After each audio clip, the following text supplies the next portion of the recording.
लोकवीरं महापूज्यं सर्वरक्षाकरं विभुं पार्वतीहृदयानन्दं शास्तारं प्रणमाम्यहम्। विप्रपूज्यं विश्ववन्द्यं विष्णुशम्भो प्रियं सुतं क्षिप्रप्रसादनिरतं शास्तारं प्रणमाम्यहम्। मत्तमातन्दगमनं कारुण्यामृतपूरितं सर्वविघ्नहरं देवं शास्तारं प्रणमाम्यहम्। अस्मत्कुलेश्वरं देवम् अस्मशत्रुविनाशनम् अस्मदिष्टप्रदातारं शास्तारं प्रणमाम्यहम्। पाण्ड्येशवंशतिलकं केरले केदिविग्रहम् आर्तत्राणपरं देवं शास्तारं प्रणमाम्यहम्।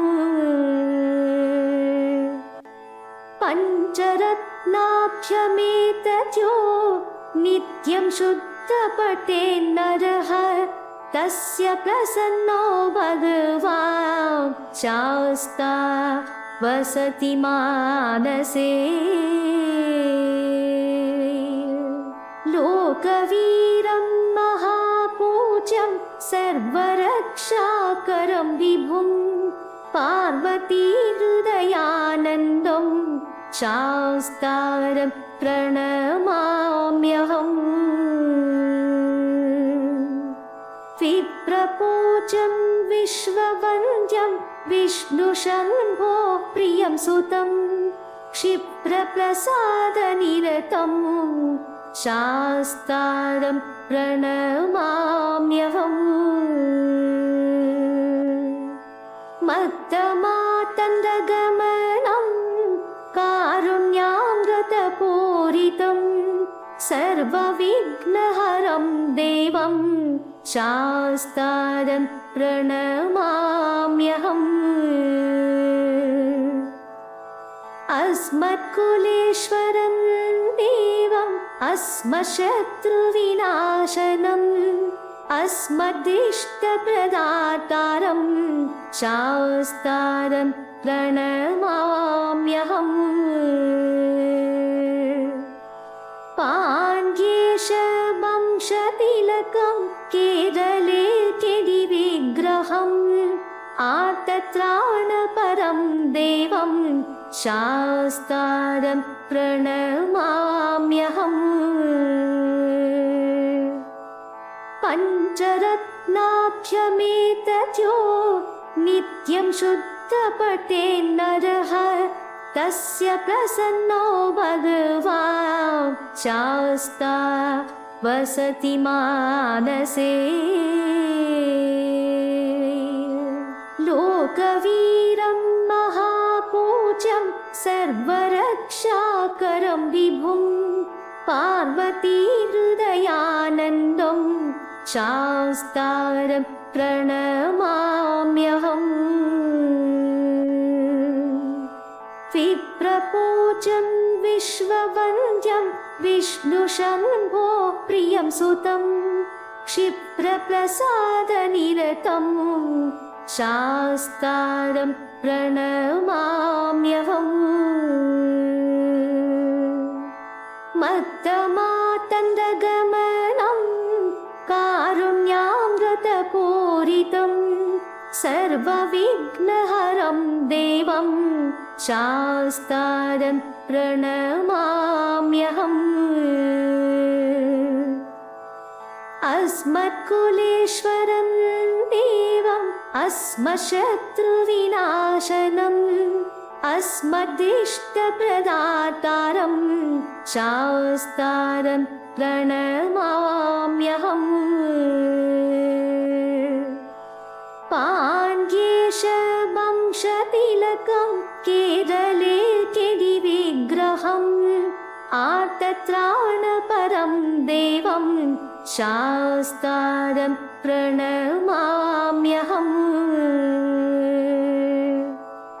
पञ्चरत्नाभ्यमेतद्यो नित्यं शुद्धपठे नरः तस्य प्रसन्नो भगवान् शास्ता वसति मानसे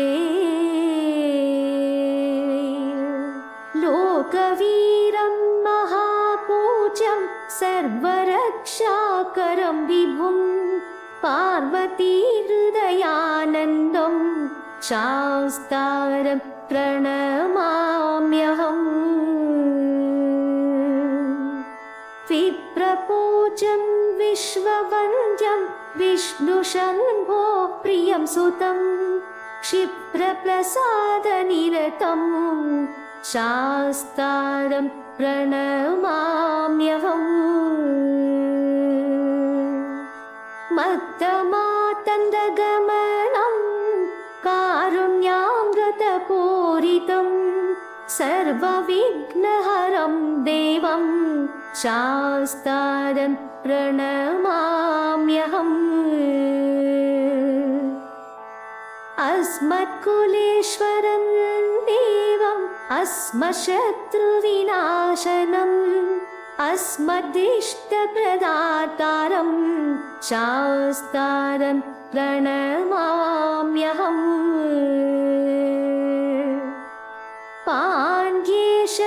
पाण्ड्येशवंशतिलकं केरले यदि विग्रहम् आर्तत्राणपरं देवं शास्तारं प्रणमाम्यहम्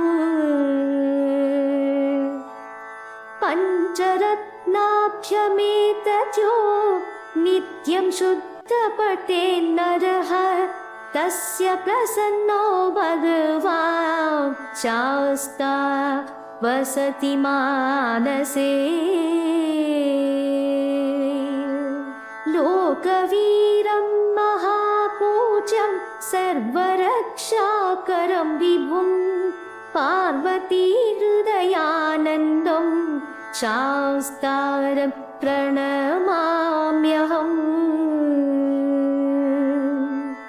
विप्रपूज्यं विश्ववन्द्यं विष्णुशम्भो प्रियं सुतं क्षिप्रप्रसादनिरतं शास्तारं प्रणमाम्यहम् मत्तमातन्दगमनं कारुण्यामृतपूरितं सर्वविघ्नहरं देवं शास्तारं प्रणमाम्यहम्